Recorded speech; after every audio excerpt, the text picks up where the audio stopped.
여러분 안녕하십니까? 헬로티비 뉴스입니다. 최근 더불어민주당 김주영 의원과 국민의힘 박진호 예비후보가 각각 당내 경선에서 승리하면서 경기 김포시 갑 총선 대진표가 확정됐습니다. 두 후보는 전철역 신설과 대학병원 유치 등 지역 현안 해결을 약속했습니다. 김진재 기자입니다. 김포시 갑선거구에서는 지난 총선에 이어 이번 총선에서도 김주영 더불어민주당 의원과 박진호 전 국민의힘 김포갑 당협위원장의 맞대결이 벌어집니다. 재선에 도전하는 김주영 의원은 4년간의 의정활동 경험을 바탕으로 총력전에 나선다는 각오입니다.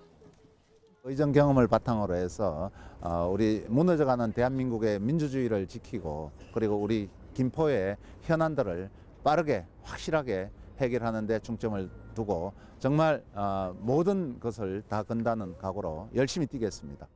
김주영 의원은 그간 서울 지하철 5호선 연장 사업을 위해 수십 차례 관계기관을 방문해 설득했다며 신속한 사업 추진을 주요 공약으로 꼽았습니다. 또 어린이 종합병원 유치, 과밀학급 해소 등 지역 현안 해결을 약속했습니다. 5호선을 신속하게 착공할 수 있도록 하는 것을 주요 공약으로 삼았습니다. 그리고 GTX-D라든지 인천 2호선도 빠르게 착공할 수 있도록 최선을 다하겠습니다. 과밀학급들 빠르게 좀 해소할 수 있도록 학교 신설이라든지. 박진호 예비후보는 지난 총선과 비교해 민심이 달라진 걸 느낀다며 총선 승리를 다짐했습니다. 이번에는 반드시 이기라는 말씀들이 정말 많으세요. 이번에는 꼭 이겨서 김포 발전을 이뤄내달라, 이런 민심들이 정말 저한테 많은 응원을 주시고 계시거든요. 그래서 이 응원에 힘입어서 제가 반드시 이번엔 승리하겠다는 말씀을 꼭 드리겠습니다. 박진호 예비후보는 5호선 중지안이 나왔지만 김포경찰서역과 풍무 2역 신설 등 해결해야 할 과제가 남아있다며 교통 공약에 무게를 실었습니다. 또 소아응급실, 소아중환자실을 갖춘 대학병원 유치와 대형 복합쇼핑센터 유치 등을 공약했습니다. 지하철 5호선 노선이 이제 합의가 됐지만 풍무 2역을 넣는 것, 또 김포경찰서 신설하는 것, 또 감정역 꼭 추가하는 것, 이 세 가지가 반드시 돼야 된다고 생각을 하고 있고요. 저희 갑지역구의 대학병원 유치하는 것이 저의 가장 큰 공약이기도 합니다. 지난 총선에서 국회 입성을 두고 겨뤘던 김주영, 박진호 두 후보가 이번 총선에서는 현역 의원과 도전자의 입장에서 재대결에 나섭니다. 헬로티비 뉴스 김진재입니다. 공천에서 배제된 더불어민주당 홍영표 국회의원이 탈당을 예고했습니다. 홍 의원은 오는 6일 오전 국회에서 기자회견을 열고 탈당을 선언할 계획입니다. 이 자리에서 부평을 출마 입장도 함께 밝힐 것으로 알려지고 있습니다. 다만 탈당 후 새로운 미래 합류에 대해서는 조심스럽다는 입장입니다. 일단 숙고의 시간을 가진 뒤 출마 방식을 선택할 예정입니다. 부평 갑의 무소속 이성만 국회의원이 지역 출마하는 더불어민주당 노종면 예비후보에게 재차 단일화를 요구했습니다. 이 의원은 5일 국회 소통관에서 기자회견을 갖고 지난 2월 단일화를 제안하고 노 후보를 만났으나 전통적인 경선 방식은 어렵다는 답변을 들었다며 어떠한 방식의 단일화든 논의할 준비가 됐다고 밝혔습니다. 이어 통합과 협력의 길이든 아니면 각자의 길이든 명확한 답을 제시해달라고 강조했습니다. 단일화 실패 이후 행보에 대해서는 현재 단일화에 집중하고 있다며 다양한 가능성을 생각하고 있다고 전했습니다. 국민의힘 공천관리위원회가 5일 오후 경기 부천시 을에 대한 공천 결과를 발표했습니다. 국민의힘 공관위는 서울 서초구 을 현역 의원인 박성중 의원을 부천시 을에 전략 공천했는데요. 박 의원은 기존 지역구인 서초구 을에 공천을 신청했지만 컷오프 됐습니다. 이번 공천 결과 발표에 부천시 갑, 부천시 병 등 2개 선거구는 포함되지 않았습니다. 부천의 한 아파트 단지에서 행인을 흉기로 찌른 20대 남성이 범행 2시간 만에 경찰에 체포됐습니다. 부천 오정경찰서는 4일 오후 4시 20분쯤 부천 오정구 여월동의 한 아파트 단지에서 20대 남성 A씨가 흉기에 찔렸다고 밝혔습니다. A씨는 목 부위를 다쳐 인근 병원으로 이송돼 치료를 받고 있는 상태로 생명에는 지장이 없는 것으로 전해졌습니다. 경찰은 목격자 진술과 주변 CCTV 영상 등을 토대로 현장에서 도주한 범인을 추적해 같은 날인 저녁 6시 50분쯤 주거지에서 20대 남성 B씨를 특수상해 혐의로 붙잡았습니다. 저출산 상황에 어린이집과 유치원도 직격탄을 맞았습니다. 농촌 지역뿐 아니라 도심에도 보육시설 폐원이 이어지고 있는데요. 앞으로 4년 뒤 어린이집과 유치원 10곳 중 3곳은 문을 닫을 것이라는 암울한 전망도 나왔습니다. 흉물로 남게 되는 폐원 보육시설에 대한 대책도 마련해야 한다는 목소리입니다. 차선영 기자가 보도합니다. 5개월 전 문을 닫은 부산 중구의 한 국공립 어린이집입니다. 더 이상 아이들의 웃음소리가 들리지 않습니다. 고사리 같은 손으로 키웠을 화분의 식물도 다 말랐습니다. 아파트 단지가 밀집한 지역에 위치한 이 어린이집, 문을 닫은 이유는 아이들이 줄었기 때문입니다. 원도심에는 지금 인구 소멸 지역으로 지정이 되어 있거나 아니면 관심 지역으로 이렇게 지정이 되어 있습니다. 그래서 전체적으로 지금 미취학 아동들의 수가 지금 줄어드는 부분에 있어가지고 이제 어린이집 이런 폐원에 영향을 많이 미치는 것 같습니다. 인근의 어린이집은 2022년 2월 폐원했습니다. 이 어린이집 역시 폐원 이유는 워낙 감소였습니다.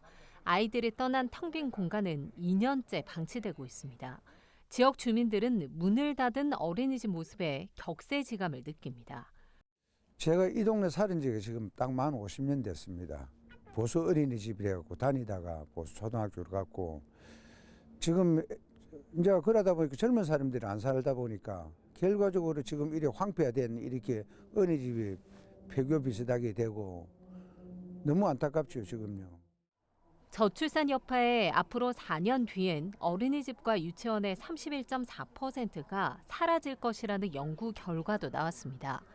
육아정책연구소의 저출생 시대 어린이집 유치원 인프라 공급 진단 보고서에 따르면 전국 어린이집은 2018년 39,171곳에서 2022년 39,923곳으로 21.1% 감소했습니다.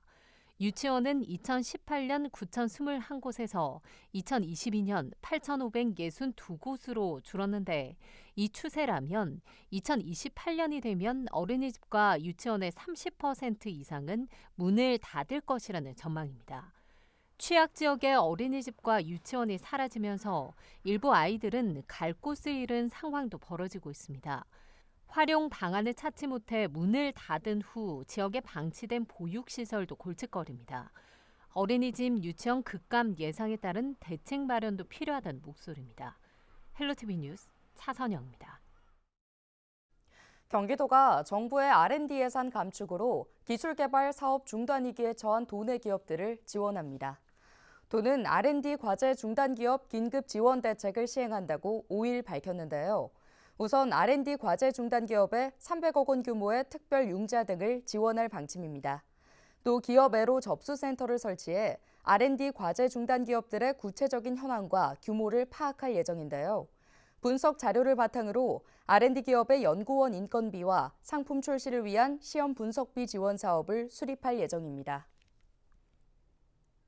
경기도가 올해 총 25만 7,175명을 성실 납세자로 선정했다고 5일 밝혔습니다. 이는 지난해와 비교하면 23.8% 늘어난 규모인데요. 2021년 이후 최대 수준입니다. 지역별로 살펴보면 수원시가 2만 7,426명으로 가장 많았는데요. 연령별로 살펴보면 60대가 31.3%를 차지해 가장 높았고 50대와 70대가 그 뒤를 이었습니다. 경기도는 지난 4일 납세자의 날을 맞아 도청에서 유공 납세자에게 인증패를 전달했습니다. 인천시가 노인과 아동, 장애인 중심의 돌봄 서비스를 확대합니다.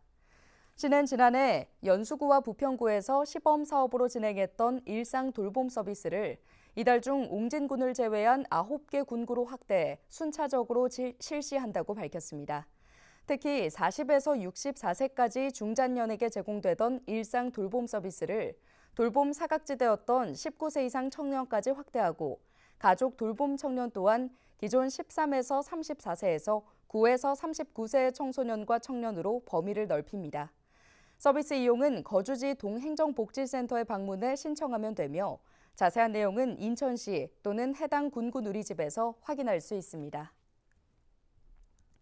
인천시가 3년 연속 국토교통부 드론 실증도시 구축 사업에 선정됐습니다. 이에 따라 올 한 해 동안 국비 12억 원이 투입될 예정인데요. 드론 실증 도시 구축 사업은 드론 사업 육성과 활성화를 위해 지방자치단체가 지역 특성에 맞는 드론 활용 서비스 모델을 발굴 지원하는 사업입니다. 시는 지난 2022년부터 드론을 활용해 환경 모니터링과 교량 점검을 벌이고 있습니다. 또 선박 화재 진압 등 기존 인력과 장비로 관리가 어려운 도시관리 분야에 새로운 해결책을 제시하기도 했습니다. 시는 올해 갯골과 공원 등 관리가 필요한 지역을 3차원 입체 지도로 구축해 안전과 환경 정보를 표출하는 시스템을 만들 예정입니다. 이를 기반으로 시설 관리와 공원 방제 등도 나설 예정입니다. 특히 섬 지역을 대상으로 택배와 식료품, 생활 물류를 드론으로 배송해 물류 기반 시설이 부족했던 섬 지역 주민의 불편을 해소할 계획입니다. 서울시가 전국 최초로 50인 미만 사업장을 대상으로 중대재해처벌법 설명회를 시행합니다. 서울시는 1월 27일부터 중대재해처벌법이 전면 시행됐지만 5인 이상 50인 미만 사업장은 여전히 준비가 미흡하다고 밝혔는데요. 이에 따라 사업주가 적극 대비할 수 있도록 6일부터 오는 5월까지 25개 자치구별로 중대재해처벌법 설명회를 개최하기로 했습니다. 설명회에서는 중대재해처벌법의 개요와 판례 등을 통해 이론을 공유하고 사업주가 지켜야 할 의무사항을 설명합니다. 서울시에는 5인 이상 50인 미만 사업장이 16만 곳이 있습니다. 서울시가 AI 영상 감지기를 통해 도시고속도로 보행자와 이륜차 교통사고를 예방하고 있습니다. 서울시는 지난해 9월부터 강변북로 성산 반포 구간에 AI 영상 검지기를 설치해 보행자 28건, 자전거 1건, 이륜차 4건을 검지해 경찰에 인계하는 등 안전 조치했습니다. AI 영상 검지기는 보행자 출현과 정지 차량, 역주행 차량 등을 빨리 인지해 돌발 상황에 신속히 대응할 수 있습니다. 서울시는 연말까지 강변북로와 올림픽대로에 AI 영상 감지기를 50대 추가하는 등 앞으로 도시고속도로 전 구간에 857대를 도입할 예정입니다. 서울시가 운전면허증을 자진 반납하는 70세 이상 운전자에게 10만 원을 지급합니다. 지원 대상은 서울시에 주소를 둔 70세 이상 노인 2만 9천여 명이며 면허증 반납 시 선불형 교통카드 10만 원권을 받을 수 있습니다. 교통카드는 전국 어디서나 버스와 택시 등 대중교통을 이용할 수 있고 충전 금액을 다 사용하면 본인 비용으로 충전해 재사용할 수 있습니다. 운전면허증 자진 반납은 65세 이상 운전자의 교통사고 증가로 서울시가 지난 2019년부터 시행하고 있는 사업입니다. 경기도가 오는 6월까지 부동산 거래 거짓 신고 의심자와 불법 중개 행위 등에 대한 합동 특별조사를 실시합니다. 조사 대상은 지난해 7월부터 12월까지 부동산 거래 신고된 내역 가운데 허위 거래 신고와 민원 또는 언론 보도를 통해 제기된 의심건 등 총 1,703건인데요. 특히 주택거래 자금 조달 계획서에 기재된 자금 출처 내역도 함께 조사할 방침입니다. 도는 불법 행위 확인 시 수사기관에 고발하고 관할 세무서에 통보할 계획입니다. 인천시가 오는 4월 10일 총선을 앞두고 공무원에 대한 특별 감찰을 강화합니다. 이에 따라 시는 시 누리집에 제22대 국회의원 선거 공직 비리 익명 신고 창구를 운영해 시민들로부터 공무원에 대한 선거 비리를 직접 제보받기로 했습니다. 이와 함께 오는 21일부터는 군구와 함께 합동 감찰반을 꾸려 감찰 인원을 30명까지 확대하는 등 특별 감찰 활동을 강화할 계획입니다. 공무원이 특정 정당에 가입해 활동하거나 특정 후보자 당선을 위해 관여하는 행위를 비롯해 특정 정당이나 후보자의 업적 홍보나 선거 관련 사회관계망 서비스 게시글에 지지 반대 의사를 표명하는 등의 정치적 중립 의무 위반 행위를 집중적으로 감찰할 계획입니다. 또 금품 향응 수수와 근무지 무단 이탈 등 기강 해이에 대한 감찰도 병행할 예정입니다.